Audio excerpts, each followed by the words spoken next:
Hola amigos y amigas, nuevamente en Espejos en Primera Persona y hoy viajamos al norte neuquino, a Huincanco, a visitar a un amigo, a Isidro Belver, y vamos a tener la primera invitada, que es la poesía siempre, del libro Voces de la Tierra, de Olga Muñoz y Guillermo Torres Ruiz, eh, la poesía de Torres Ruiz, 11. Se amarillea el camino y el agua ausente baja por la cañada, con su pecho frío y resbaloso, con su deforme figura, rompiendo la fría estancia, empedrando caminos y haciendo florecer los montes, con llantos que se pierden en la serranía. Bien, nuestro invitado de hoy, como decíamos, Isidro Belver Rovira. eh, es de allí del norte, pero es de todos los lugares. Nos pertenece, digamos, y pertenece al mundo. Nacido el 21 de abril de 1945, como mi madre, español, llegado a Argentina en 1952 con la familia, a Cutralcó. Estudió en muchos lados, el mejor, Zapala, de maestro. Argentinizado en 1970, Wingango desde 1972. Isidro, podemos saludar al público. Bienvenido. Muchísimas gracias, Lautaro. Y bueno, entre eso que dijiste cabe un mundo. Y dispuesto a compartir con vos estos caminos que estás haciendo. Y siempre hay algo para decir, compartir. Y aunque uno vino de muy lejos y ya prácticamente ni se acuerda, no me acuerdo, siempre tengo presente mis raíces, pero más que todo las ramas que fui echando en esta querida provincia del Neuquén y en Huinganco sobre todo.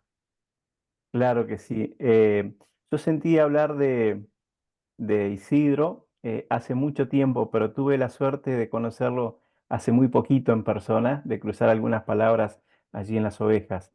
Es muy lindo poder, digamos, adentrarse en la historia, sobre todo del norte neuquino, pero también de Neuquén y de Argentina, a través de los distintos trabajos que Isidro ha ido llevando como otros historiadores, pero Isidro tiene una particularidad. Ha creado un espacio que se llama Neuteca y le vamos a preguntar por ese espacio y vamos a invitar a nuestros seguidores que puedan ingresar también allí. Isidro va a dejar todas las claves para ello.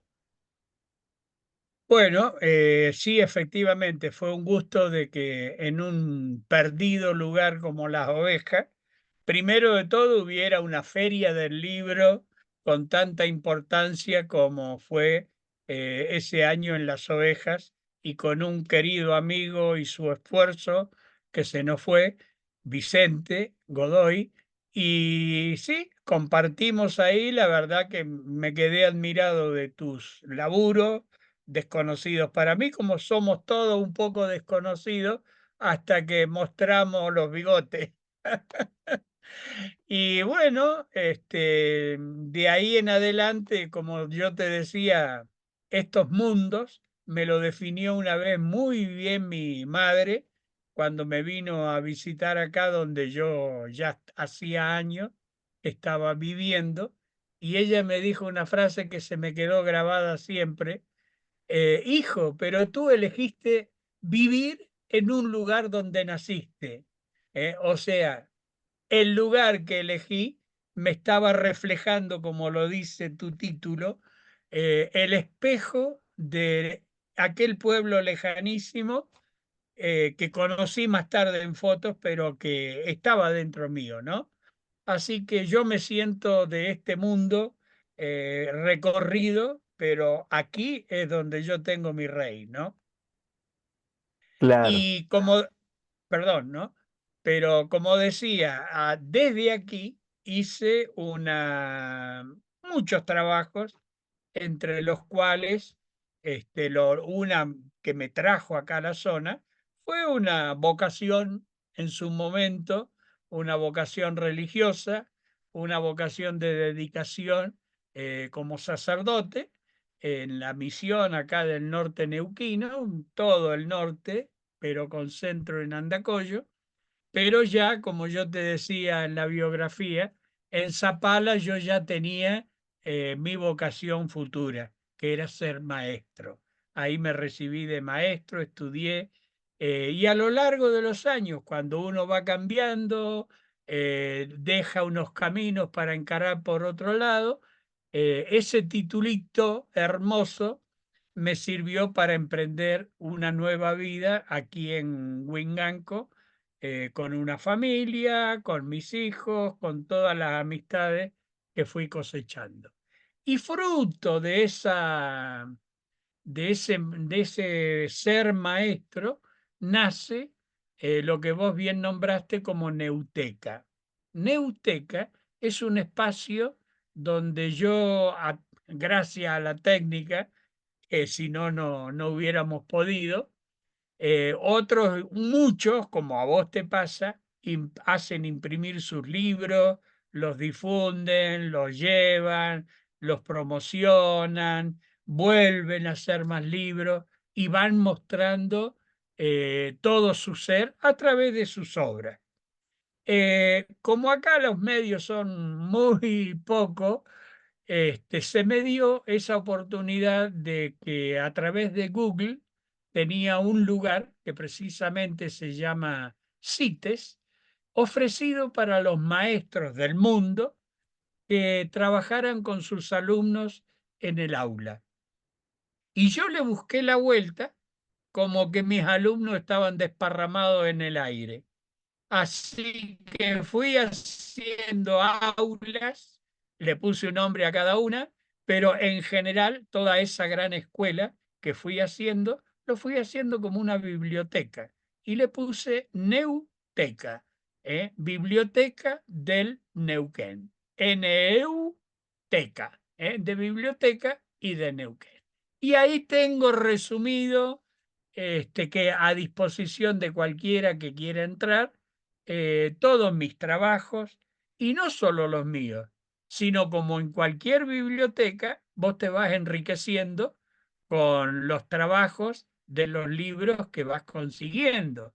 Y bueno, me tomé el trabajo de ir poniendo también esos libros, sobre todo los que hablaban de Neuquén, porque es lo más importante para mí en mi trabajo, ¿no? Con una finalidad. Yo sentí mucho que cuando llegué a la zona prácticamente no había libros en las escuelas que hablaran de Neuquén, de su historia, de su cultura, de todo lo que es Neuquén como tal, sobre todo de la historia muy antigua, de los originarios, de la formación como provincia o territorio, no había nada, solo los libros de Gregorio Álvarez que ya no se conseguían. ¿Eh? Así que me tomé ese trabajo y hoy día puedo decir con todo orgullo, nadie puede decir que no conoce literatura de Neuquén. ¿Por qué? Porque está todo metido en Neuteca, sobre todo la especialidad del norte neuquino. Ese Eh, es el resumen. qué maravilloso, digamos, esto, lo que tú decías, ¿no? De uno arranca un camino, pero pocas veces se detiene a mirar, ¿no? Y hoy yo creo que al detenerse a mirar, hay, o sea, un mundo, digamos, que refleja varios mundos, como vos decías, ¿no? Allí no solo está las investigaciones tuyas, tu trabajo, hay material de otras personas, pero sobre todo está al alcance de cualquiera, porque como vos dijiste, las aulas y mis alumnos están desparramados por el mundo. Eso es genial, es de una generosidad muy grande. Y yo pensando en eso, en estas cuestiones de historia, una cosa es estudiar, digamos, la historia que siempre se hace, ¿no? En base a quienes pasaron antes, pero poder descubrir el territorio desde el mismo barro, pocas veces se hace. Y ese es un trabajo que vos realizaste desde que llegaste, era como que habías sido elegido para esa tarea y fuiste haciendo camino donde no había camino. Entonces también esa parte me gustaría que podamos contar un poquito cómo es descubrir ese norte, que hoy llegamos con rutas asfaltadas, pero en aquel entonces con tu autito, ese autito se transformó en 4x4 y subió por todos lados. Exactamente, sí, sí. Esta Neuteca ya no es un 4x4, es una 8x8, 16x16. Ya no tiene límite porque la inventiva con la televisión, con la internet, con los Starlink y todo lo que venga, y sobre todo un gran amigo que vos lo conociste de nombre, no sé si tuviste no creo que tuviste la oportunidad de verlo a él, no, a Héctor Alegría, pero con Héctor hablábamos y él, que era tan fecundo escritor, me decía, pero vos tenés una ventaja, che, porque yo mis libros los ponen en la estantería, y ahí quedan hasta que venga alguien a leerlo. En cambio, lo tuyo lo largaste arriba y va a caer, cae, cae y queda. Eso es lo principal. Y me hace acordar lo que vos dijiste de ese camino que se fue haciendo cuando el único medio que teníamos acá en la zona fue la radio, que se creó también por esa actividad de un montón de gente interesada, entre las cuales me incluyo.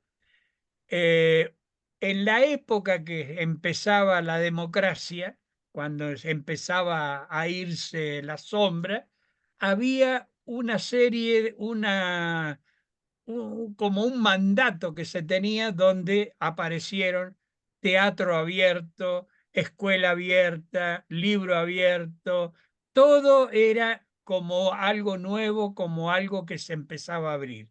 Y yo en la radio tuve un espacio que se llamaba Escuela Abierta.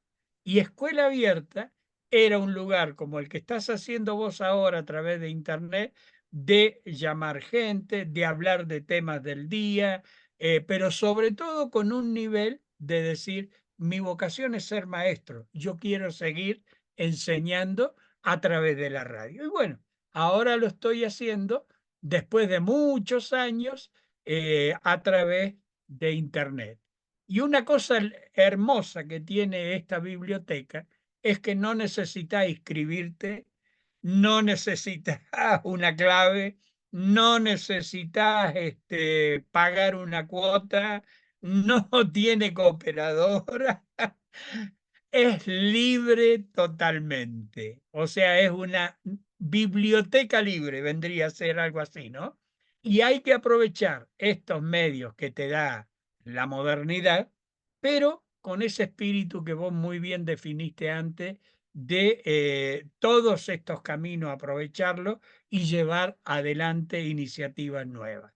Es fácil, es tan fácil porque para mí resultaba muy difícil al principio cómo decirle a la gente que entrara, porque tenías que poner http dos puntos barra pi, pi, pi, pi, ta, ta, ta, ta. No. Y después con la fama que se hizo Neuteca, con la fama que se hizo en Google, los elementos que subía, la gente que entraba, ahora simplemente, y cualquiera puede hacer la prueba, entra en Google o cualquier buscador, Yahoo, Edge, cualquiera, y pone Neuteca e inmediatamente se le abre el mundo. ¿Eh? Y de ahí va con lo que se llaman los links, entra gratis, libre, podés leerlo ahí directamente en la pantalla, podés bajarlo a tu computadora un pedazo total, el libro o el escrito, podés compartirlo con quien te guste. Así que mira qué cosa más le puedo pedir a la vida que tener un hijo en el aire flotando, que vaya a saber los eones que va a quedar por ahí arriba, ¿no? Claro, claro, claro. Yo me gustaría rememorar algún pasaje. Ya nos salimos un poquito, aunque siempre vamos a estar dentro de Neuteca, pero un pasaje de una de esas expediciones que hiciste en el norte, con tu auto vadeando ríos o subiendo montaña, el hecho real, digamos ahí físico, en aquellos años. Bueno, aquellos años tienen un año que fue 1972, septiembre de 1972, donde yo llegué con un Mejari, que pocos se deben acordar, pero era un Citroën de plástico y todo hecho en base de plástico, una novedad, rojo, con una cubierta de lona negra, y era mi instrumento. Y con eso me metí en los lugares más insólitos y pude llegar a lo que había venido, ¿no? Pero más de lo que uno traía era lo que iba recogiendo. Yo ahí empecé a ver lo que eran las veranadas, ahí empecé a conocer lo que eran los cuentos y leyendas, ahí empecé a conocer la historia de los Pincheira, una cosa que lo tenía leído de allá lejísimo. Ahí empecé a conocer con la gente, con mis viajes, el Domullo, una cosa que a mí me llenó de alegría, porque cuando yo era chico estudiante en el Colegio de los Curas, allá por los 50, me había leído un libro hermoso de un sacerdote italiano, Carvajal, que había escrito un libro que se llamaba Domullo, Primera Ascensión al Domullo, por las tierras del Domullo. Lo leí con un encanto espectacular. Cuando llegué a la zona y vi que el domullo estaba acá, digo, no lo puedo creer. Se me vinieron todo lo que había estudiado de chico y realmente lo disfruté y lo sigo disfrutando. Pero más allá de ese paisaje, fui descubriendo lugares hermosísimos, y un poco uno hizo de pionero o ponerle el nombre que quiera de que mi pasión era a través de la radio, a través de la radio amiga de Neuquén, de los periodistas amigos, de charlar. Charlar, no había radio en aquel momento, no había teléfono tampoco. Así que viajes que hacía a Neuquén con amigos de la radio LU5, que era lo único que había en aquel momento en Neuquén, iba a charlar, a charlar, a charlar, y religiosamente sobre la fiesta de San Sebastián en Las Ovejas, que eso es un momento cultural espectacular que se lo recomiendo a cualquiera que pueda venir un 20 de enero a la oveja, va a sentir una sensación única, como solamente se siente una vez cuando uno es absorbido por el paisaje, pero sobre todo por la gente tan llena de historia, tan llena de cariño, tan llena de afectos, que bueno, es incontable, porque eso solamente se vive cuando uno está ahí adentro. ¿Y qué más te puedo contar? Que después, pasados los años, también descubrí que mi lugar estaba en otro, que no estaba ahí, sino que me estaban esperando chicos en las escuelas. Así que me metí de lleno en las escuelas de Andacollo primero, de Huinganco, anduve por otra escuela, fui conociendo Neuquén de punta a punta y bueno, eso me llenó totalmente. Hasta que decidí calmarme un poco y decir, no, no, no, la familia, patrón, como decía un gaucho, la familia es la familia, así que reposemos, me quedé en Huinganco, en el jardín del Neuquén, y desde acá, a través de Neuteca, a través de internet, a través de charlas como esta, fui haciendo mi tarea, maestro, nada más que eso, simple maestro. Claro, claro que sí, y uno se queda maravillado escuchándote porque es la historia viva, ¿no? de toda una época.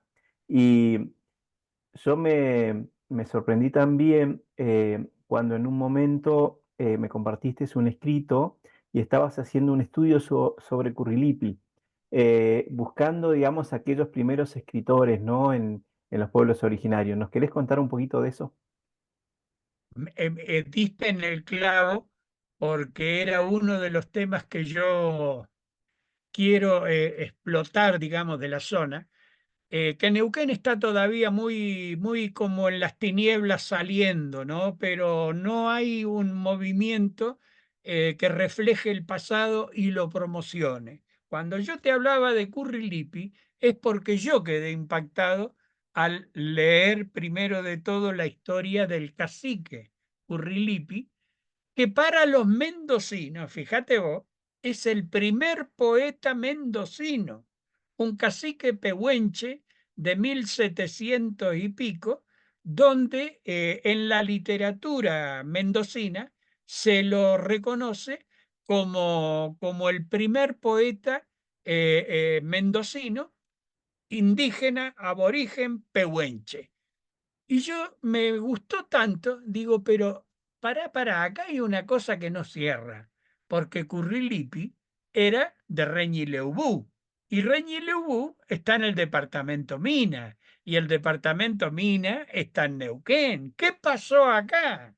Así que ahí, bueno, empecé a reconstruir la historia.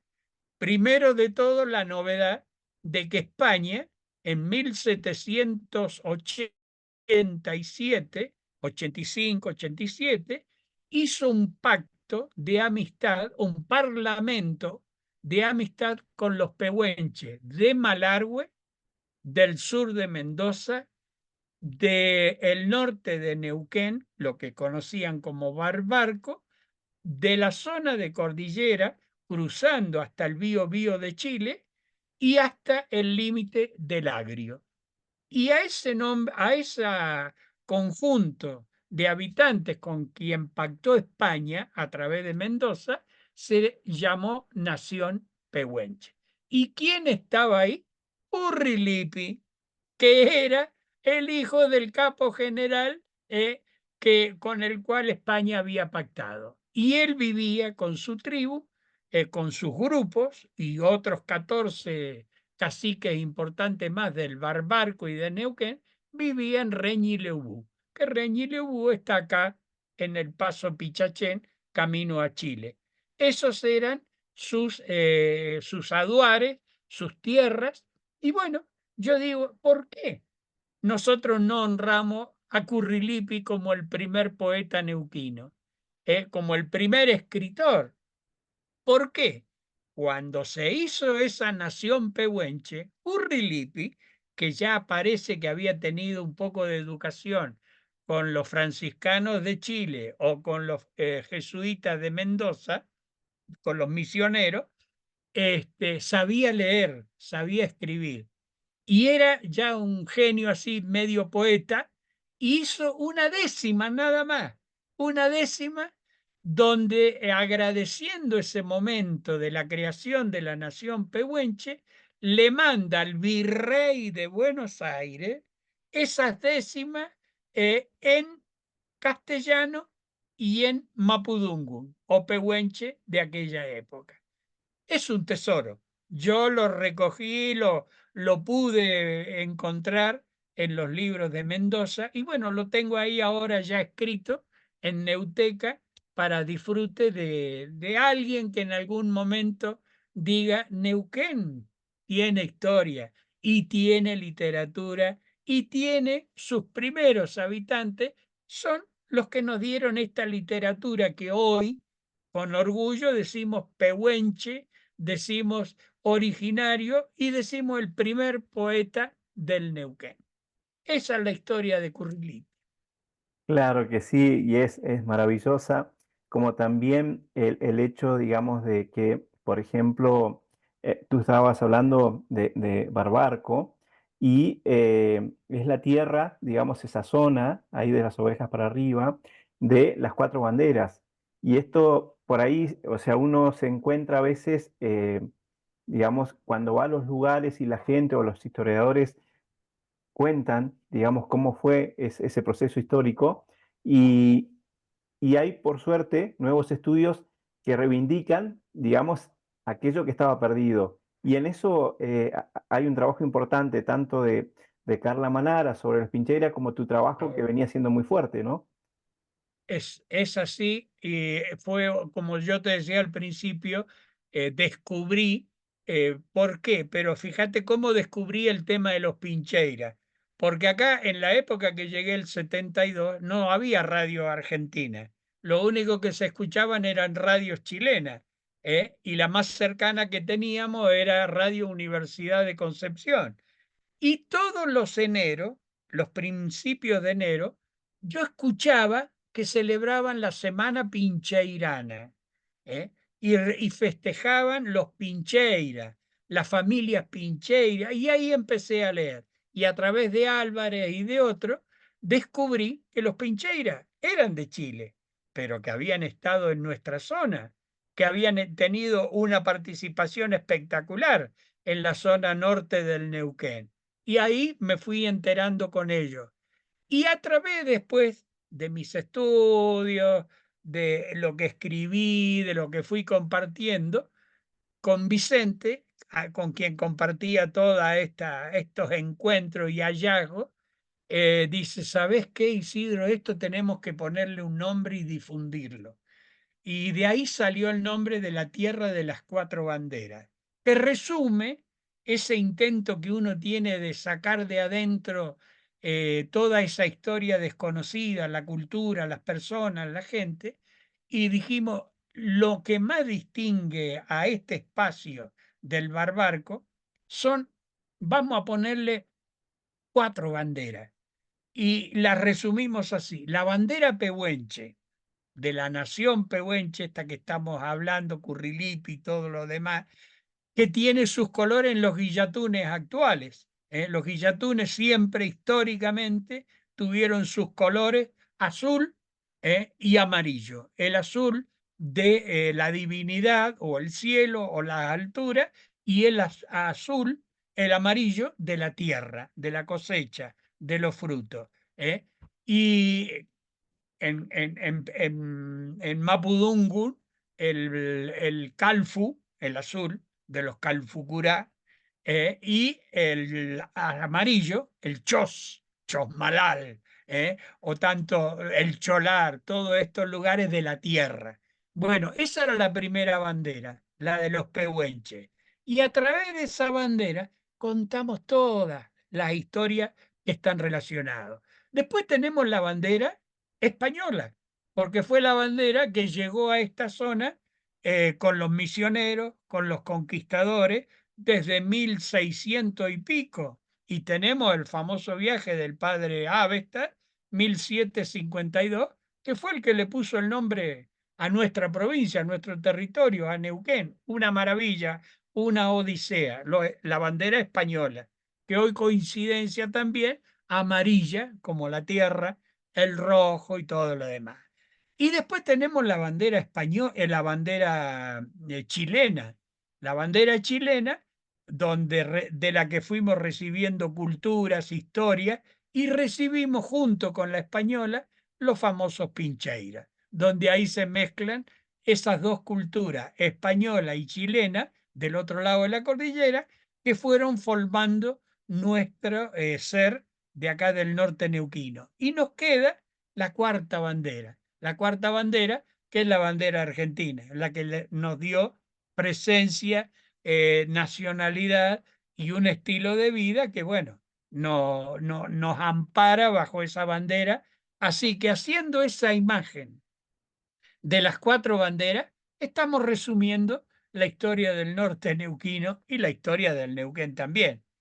Y un día que estábamos hablando, me acuerdo allá en las reuniones que hacíamos en Epulauquen con Vicente, estaba el gobernador. La primera vez, el gobernador Omar Gutiérrez, la primera vez que un gobernador se interesó en la historia de los Pincheiras como algo neuquino, no como algo raro, como algo de cultura neuquina. Y dice, está muy bien la tierra de las cuatro banderas, pero en realidad son cinco. Digo, ¿cómo cinco? Y sí, la bandera de Neuquén. Ah, bueno, bueno. Le vamos a poner cinco banderas, pero dejémosla en cuatro. Qué bueno, qué interesante, digamos, cada retazo, ¿no? de esa historia tan fuerte y nos remite a esto de que por ahí se dice, hay una frase, ¿no? Que dice, si la historia la escriben los que ganan, eh, hay otra historia que es la verdadera historia, ¿no? Y lo vamos descubriendo justamente con estas investigaciones, con revisar, digamos, lo que fue la época de la invasión. Y para eso, justo están, digamos, los historiadores y está, digamos, gente que tiene tanto amor por difundir la cultura y difundirla así como vos decías, ¿no? De manera gratuita, para que esté al alcance de todos. El tiempo nos corre, nos lleva, nos atropella y vamos llegando al final del programa de hoy. Nos quedaríamos 10, 20, 30 horas, una semana charlando, pero bueno, hay un límite y por hoy vamos a ir cerrando. Entonces yo te voy a pedir que te despidas de nuestro público y después cierro, sí, con una poesía y ya ahí finalizamos por hoy Espejos en Primera Persona. Bueno, es como decir, la historia es larguísima, un programa no alcanza y uno se queda siempre con un entripado y por qué no habré dicho esto y por qué lo otro, pero va saliendo, como yo te decía, la historia va saliendo, fluyendo, ¿eh? Como decía el gaucho, como decía Martín Fierro, como las ovejas del corral, ¿eh? Va saliendo, va saliendo. Gracias a Dios y gracias a los historiadores que por suerte tenemos en Neuquén y se han interesado, esta historia va saliendo y con autoridad, va saliendo ya no como una leyenda, que la leyenda va a seguir persistiendo y aumentándola, ¿no? Pero tenemos la suerte de tener a una historiadora de la Universidad del Comahue, como Carla Manara, que hizo su tesis doctoral por la historia de los Pincheiras. Una cosa rara que nadie se lo creía y a través de sus trabajos ella está mostrando lo que vos dijiste. La historia de los ganadores tiene la historia atrás de los supuestos perdedores, porque no fueron perdedores, fueron los que quedaron rezagados en la historia y nos están alcanzando con el libro de Carla Manara que tiene ese título maravilloso que lo define. Contrarrevolución en la frontera. O sea, mientras Buenos Aires desarrollaba su revolución de mayo, toda la guerra intestina adentro, en esta zona de cordillera estaban los Pincheiras, estaban los Pehuenches, había un resurgimiento de algo que no pudo ser porque fueron vencidos precisamente, ¿no?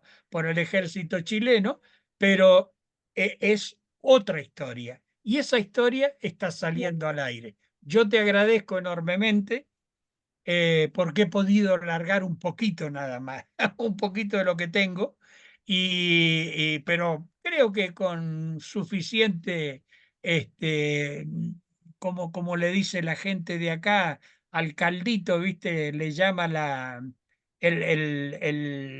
ay, lo que dicen los españoles, la esencia, ¿eh? Cuando uno dice que era una esencia de pollo, La el sustancia, caldo resumido, ¿eh?